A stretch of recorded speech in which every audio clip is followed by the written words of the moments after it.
Fala aí galera, beleza? Sejam bem-vindos a mais um vídeo do nosso canal. O vídeo de hoje a gente vai falar do Cadif, o que nem a Infra, né? Mais um mês que a gente está acompanhando esse produto, ele entrou de fato, né, no nosso acompanhamento, vocês sabem disso.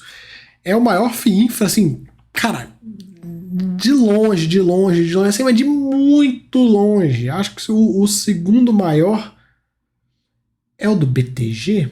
Eu acho que é o do BTG, tem algo próximo de 1 bi, depois vem o juro com uns 560 milhões, aí depois vem o CPTI. Se não me engano, essa é a ordem. Enfim, esse aqui é o maior, assim. Eu acho que se somar todos esses que eu falei, vai dar o PL dele. Ele é bem grande, né? Patrimonial, R$ 131, vocês lembram, né? O patrimonial dele chegou a bater algo próximo de 125, né? Acho que vocês lembram disso, poucos meses atrás, por conta da alta da NTNB. Agora que a NTNB baixou, olha para onde é que foi o patrimonial. É aquela coisa, né, galera? Quando a NTNB sobe, derrubando o patrimonial dos fundos, muita gente reclama, né? Muita gente fala, não, é absurdo, não sei o que e tal, pererê, parará. Mas e aí? Quando a NTNB cai e joga o VP do fundo para cima, aí tá tudo bem, né? Aí ninguém reclama. Enfim, são 37 emissões aí que esse fundo tem, a maioria créditos AAA, né? E teve um rendimento bem legal aí em relação ao IMAB mais 8,7, alocação por ratings mais variados. E aqui a gente tem a primeira novidade do mês, que foi a distribuição de R$ 1 por cota. O R$ 1 é formado por 67 centavos de juros, que é o que eles sempre dão mais ou menos todos os meses, 17 centavos correção monetária, correção inflacionária, né? E 16 centavos utilizados por parte da reserva. Cara, um resultado, na minha visão, muito ruim, né? Se a gente pensar, o fundo utilizar a reserva e tudo para conseguir manter R$ 1, para minha visão, a gente olha assim e fala, putz, né? E a cota R$ 132, acaba que fica uma precificação um pouco puxada, né? Olhando assim. Ainda mais hoje, né? Que muita gente dificilmente vai aceitar um fundo de dívida pagando menos de 1%. Então eu olho essa distribuição, eu olho a distribuição, eu olho o valor do mercado, olho a distribuição, olho o valor do mercado e tal. A qualidade do fundo é inegável, mas eu fico olhando essas duas coisas e fico pensando, pô, né? Será que não dá para, né? Enfim, não dá para o fundo pagar mais que isso, né? Então a gente já está usando reservas, mas assim, será que a grande dúvida minha é, né, a cota se segurar nesse patamar? Claro que é um produto que tem muito qualificado, dentro de muitos investidores qualificados. Esse fundo antigamente era só para investidor qualificado, é outro perfil.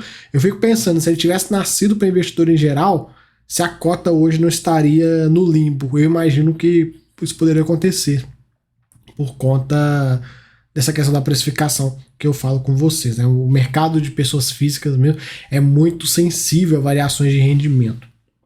E ele coloca, né, o resultado de rendimento foi influenciado por dois fatores. O primeiro, um fator positivo, foram 4 dias úteis aí a mais do que abril, então tipo 22 dias úteis, foi um mês bem recheado. E a inflação que veio um pouco mais baixa, né? Aí eu te pergunto, hein, imagina se tivesse 18 dias úteis esse mês, igual teve no mês de abril. Cara, o resultado ia ser bem ruimzinho. E a projeção da inflação que ele utiliza veio mais baixa também.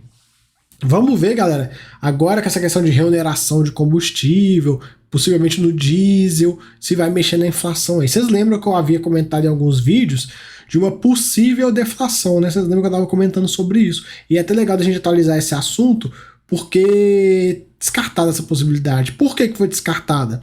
Até explicar para vocês, porque como eu falei, eu tenho que explicar. Quando o governo fez o corte na gasolina, ele criou o cenário, né, para uma possível deflação. Porém, vocês viram esse aumento que teve na gasolina no início desse mês agora? Não era para acontecer nesse mês. Quem é membro do canal sabe isso. Esse negócio mudou, pelo que parece, de última hora, e em vez de ser julho, passou a ser em junho. E isso fez com que as chances de uma possível deflação fossem por lá abaixo. Tanto que a gasolina está no mesmo valor que estava antes, né?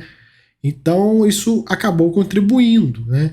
E mês que vem ainda tem uma remuneração de imposto, se eu não me engano é PIS/COFINS mês que vem. Resumindo, é o governo socando imposto. Galera, trabalha cedo, acorda um pouquinho mais cedo para pagar imposto, afinal são 39 ministérios? Acho que é, né? Enfim, tem um monte de gente querendo mamar na tetinha do Estado e aí precisa socar imposto na população para bancar aí a gastança. Mas a gente vê aí, tipo, esse possível cenário inflacionário, de fato, não é descartado. Depois dessa volta, né, do ICMS, esquece, meu amigo, esquece. Né? Era algo que era só para o mês de julho, mudou de última hora. Então, paciência, acontece. A gente tem que, né, sempre trabalhar. Por isso que, né, eu falei isso com os meus. O pessoal perguntou: pô, será que vai ter deflação? Não vai? Será que vale a pena pensar em mexer em alguma coisa na carteira, pensando nesse momento e tal? Eu falei com o pessoal, cara, enquanto não confirmar é muito difícil, né? Lá atrás, quando tive aquela deflação do Bolsonaro, aquilo lá ficou na cara que ia ter. Agora essa aqui ficou meio assim e tal, enfim. Quem é membro sabe os motivos, a gente comentou bastante sobre isso.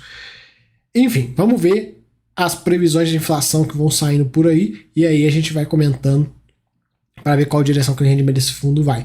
Vídeos com esse tipo de atualização, galera, de comprar onde está indo a inflação e tudo mais, fica tudo lá na área de membros, né? Enfim, aí ele coloca, combinados, vamos seguindo.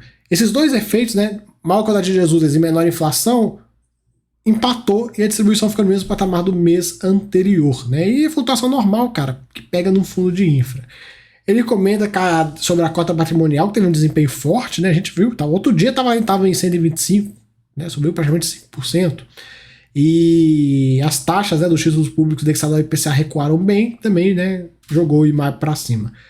E ele comenta: no Brasil, a questão da aprovação do marco fiscal, arcabouço, calabouço, chame como quiser, de forma expressiva, derrubou também, né, as taxas de juros para os níveis mais baixos do ano. Aí ele comenta: as quedas das NBs que servem de referência de valor às debêntures de infraestrutura, essa queda toda, foi um fator importante da contribuição para a performance positiva. E ele coloca: mas a explicação do fato do CADIF ter tido um desempenho melhor que o IMAB nesse mês, né, é relacionada à queda do prêmio de crédito das debêntures.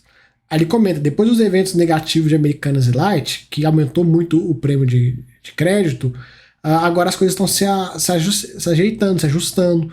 Isso está fazendo aí, né, essa redução no prêmio de crédito. A gente vai vendo aí, de fato está normalizando. Ele coloca: o mercado estava dando sinais de uma estabilização no ritmo dos resgates, né, no mês anterior ele comentou isso, e em maio as debêntures tiveram até valorização. E aí ele comenta desse índice de debêntures de infraestrutura calculado pela Ambima, excluindo Americanas, teve uma melhora também relevante em maio. Né? Cara, a Evento Americanas bagunçou os FIINFRAs no início do ano. Por isso que eu falo com vocês da estratégia tripé. Eu bato tanto na tecla da estratégia tripé. E nesse momento, a gente tem a estratégia tripé mostrando seu valor, porque a gente tem... Olha que interessante. A gente tem a estratégia tripé. A gente teria fundos de CRI num cenário de uma possível deflação, que não vai acontecer, é descartado, mas vamos imaginar num cenário onde poderia acontecer. Então, fundos de crédito com a possível deflação, fundos de infra se recuperando forte pra caramba e os fundos de agro na mesma. E aí você tem um setor da sua carteira que a distribuição vai cair por causa da deflação, o outro setor que está se recuperando, que é infra, ok, e o agro que não tem nada a ver com a história. Então, por isso que eu bato tanto na tecla dessa estratégia tripé, porque você fica numa posição mais confortável para investir, né? Você não fica tão exposto a um setor e tal, enfim. A gente já comentou sobre isso várias vezes. Patrimonial de CDB2 que dá uma taxa de IPCA mais 6,5, já descontada as despesas do fundo e tal. A gente vê, né? IPCA mais 6,5 tá meio baixo, né? Líquido isso pro cotista, já descontado taxas e tal. Eu acho meio baixo, galera, te falar que assim... Eu olho isso e eu fico pensando, pô, essa cota a R$132, ela não, minha visão não se segura. Eu teria que ajustar mais para levar esse retorno, né? Enfim. Aí ele comenta sobre o novo investimento, né, novos investimentos que ele vem fazendo e tudo. O diferencial do CADIF, né, da Kinea, é a originação da originação e estruturação das operações, que são exclusivas deles, né? Isso é legal. Já expliquei em trocentos vídeos do porquê que isso é interessante. Eles realizaram um novo investimento nessa debênture dessa BRK, lá em Uruguaiana. Projeto de saneamento, prazo de concessão de 30 anos e tal. Enfim. IPCA mais 8,22, taxinha legal, vencimento de julho de 37 e double A pela Moody's. Ele agora, nos próximos 2 meses, investiremos em pelo menos 2 novas operações em setores de transmissão e geração. Né? São emissões que somaram os volumes de 300 milhões, taxa média de NTNB mais 2,1. NTNB, cara, tá mais ou menos uns 5,7,6, enfim. Vai dar algo próximo de 7, uns quebradinhos, né? Num cenário ruim, assim, digamos, 7 até mais, né? Mais que 7, né? Num cenário bom, tá sendo uma banda de valor. Um cenário bom, vi na 8, tá sendo em taxa boa, vi na 8, e um cenário ruim, um 7,5, mais ou menos. Aqui a carteira de ativos dele, a gente vê aí, né? IPCA mais 7,42, desconta as taxas daquele valor que a gente viu. Aqui como é que está alocado, muito foco em energia, a gente já sabe disso, já está acostumado. As últimas distribuições, o fundo pagando R$1 aí nas 2 últimas. Liquidez, não tem nem o que comentar. Rentabilidade, ele mostra aqui o fundo desde o início e tal.